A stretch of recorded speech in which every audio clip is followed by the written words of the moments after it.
All right, so you're ready to unbox your microbit and get started.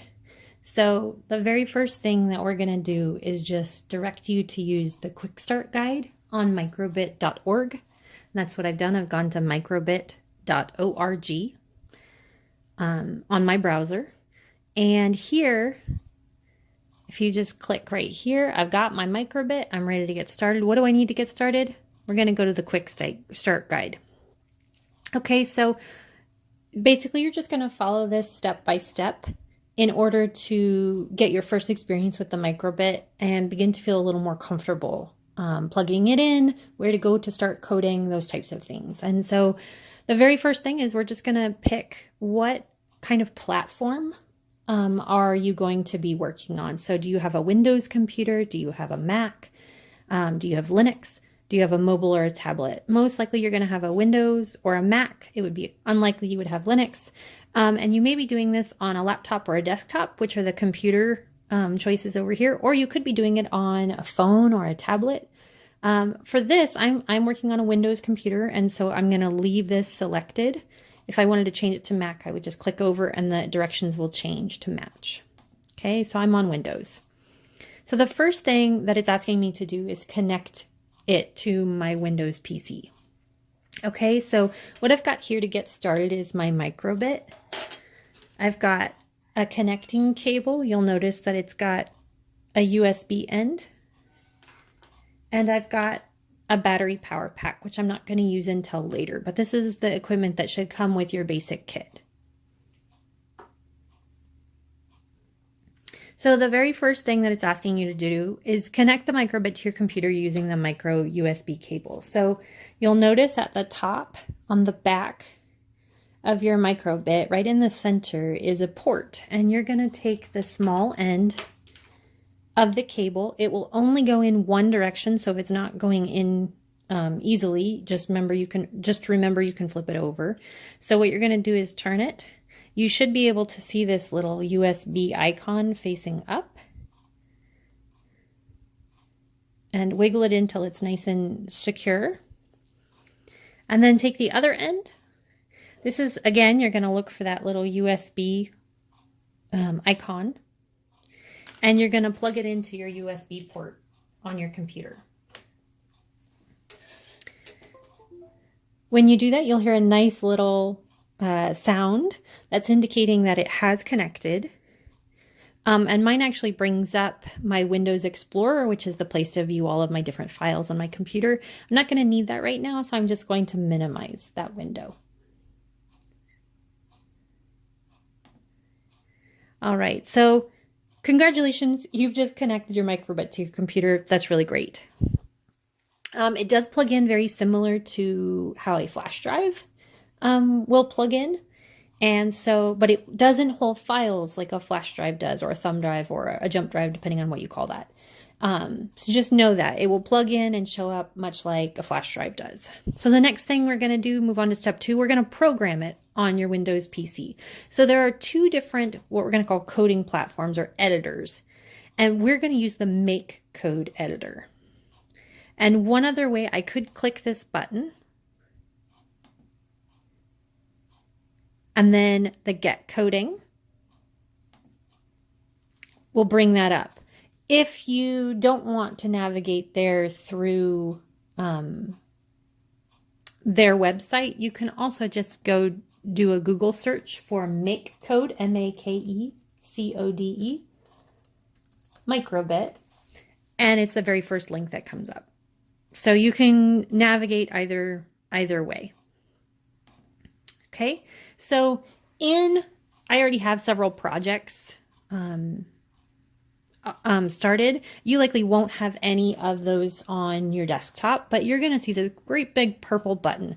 Anytime you go to code something on the microbit, it's going to be called a project. And so we're going to start with a new one today. So you can click that big purple button. And this is going to show you the Make Code editor that works with microbit.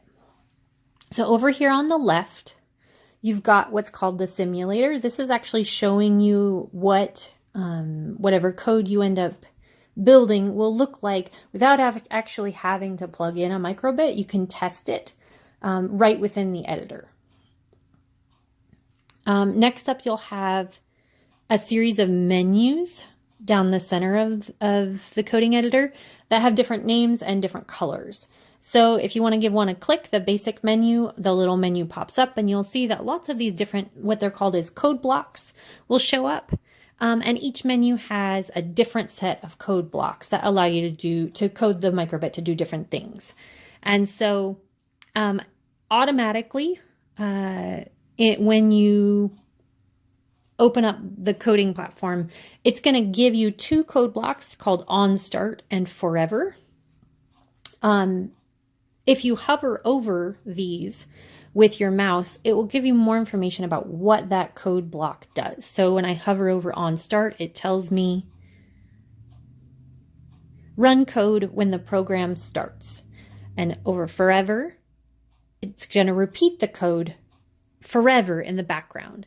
On each iteration allows other codes to run. Okay, so the first thing that we're going to do, and this is called our workspace. So we've got a simulator, the menus, code menus, and then the workspace. And where you're going to build your code is in the workspace. So I want to make a flashing heart show up on my microbit, and it's going to do that through this little grid of LEDs, 5x5 LEDs. And since I want it to flash, what I'm going to do is, if I don't need the on start block, what you can do is just click it, drag it, and when you pull it over the menus, you'll see the little trash can shows up. When you release, it just throws that coding block away because I don't need it right now. It isn't lost forever. If you needed it back, you could just go under the basic menu and you could find the on start block again and you could use it. But for right now, I don't need it. So I'm just going to throw it away. I am going to keep this forever block because I just want this code, this program to keep running again and again and again. Okay, so the next thing, I want to draw something. So under the basic menu, there's this show LEDs. So I'm going to pull that block out. You'll notice that if I don't put it under the forever block within that little space, if I pull it down here, it's kind of grayed out, indicating that it's not part of the program yet. I can still draw my heart. And you can click and drag to do this. And if you make a mistake, that's okay. You can always just remove it by clicking it again. Okay. Now I have the heart drawn, but I haven't placed it in the forever block to add it to the program yet. When I do that, you'll hear a nice little click and it turns this nice blue, and it has a yellow highlight around the outside. That means that that block is selected. When you do that, you'll notice what happens over here in the simulator is that now forever, it's just showing you a heart. If I want now to make it sometimes not show me a heart, I need to click and drag another show LEDs and attach it below. Now it's going to run a program where forever it's going to toggle between these two block codes that I've put in here, one being a heart and one showing nothing. So that's what's happening. Turn it on, turn it off, turn it on, turn it off. Okay. So you'll notice now that we have our very first program written. This is a really good starter project for yourself or for your eventual students. So the next thing is great. We made something. Now we want to, step 3, download it to our computer. Okay. So before I download it, it doesn't give this code or program a name yet. Right now it's just called Untitled. But if I download something that's called Untitled, it can be really easy to lose it on my computer with lots of other files that are called Untitled. So what I'm going to do is just pick a fun first code. Yay. So that's what I'm going to call this one, is first code. Once I pick a name, I can click download.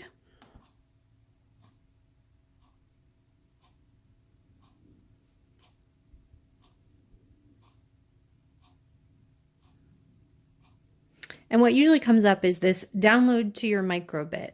So it's telling me to connect my microbit and then move the hex file, which is the name of the file that I'm going to be downloading, microbit-firstcode.hex. Okay.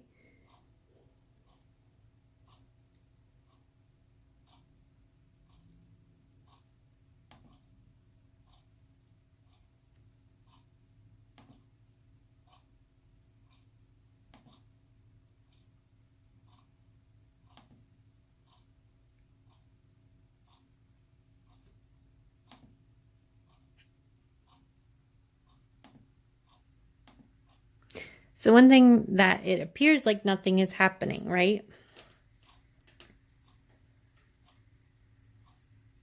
I click download, and if I look at my microbit, it's not showing what I thought it would be doing. So what I'm going to do instead, this is a good troubleshooting, is instead I'm going to go over here into, remember when my microbit was plugged in and this popped up?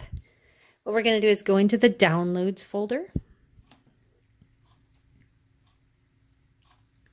And oh, every time I've been clicking that, I'm looking over here going first code 1, first code 2, first code 3, first code 4. It's downloaded it actually 4 times. It just didn't pop up. And so what I can do is I can just select any one of those.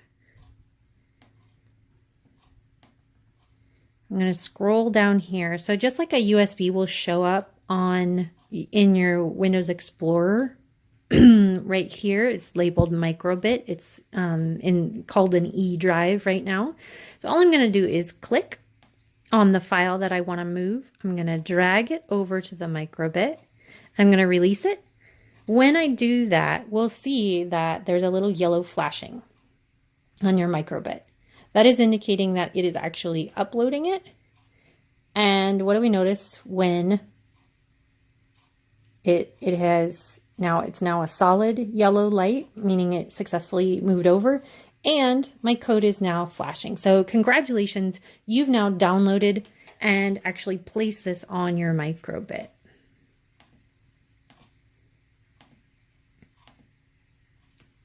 Great.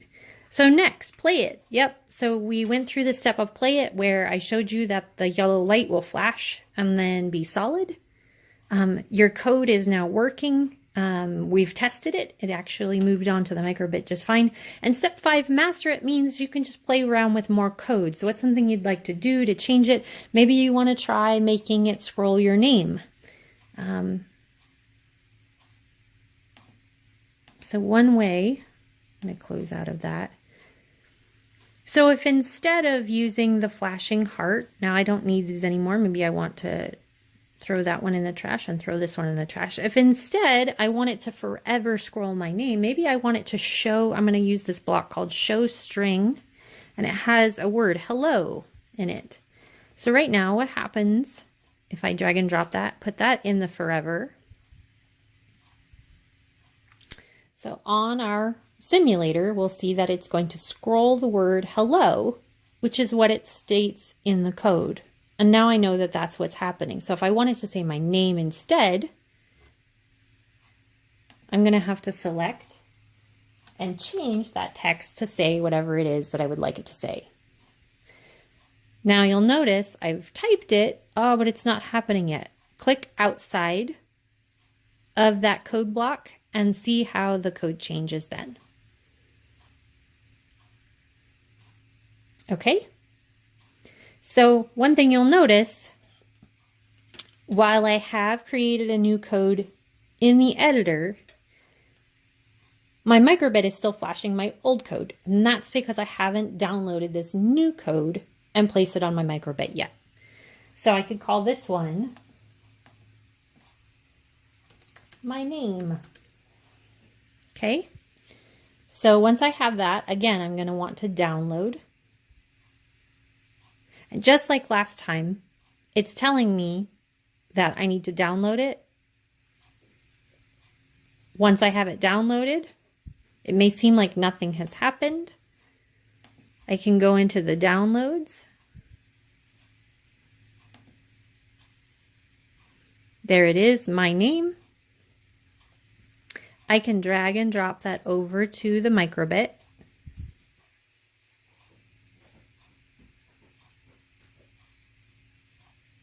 Again, we're going to see that it's flashing.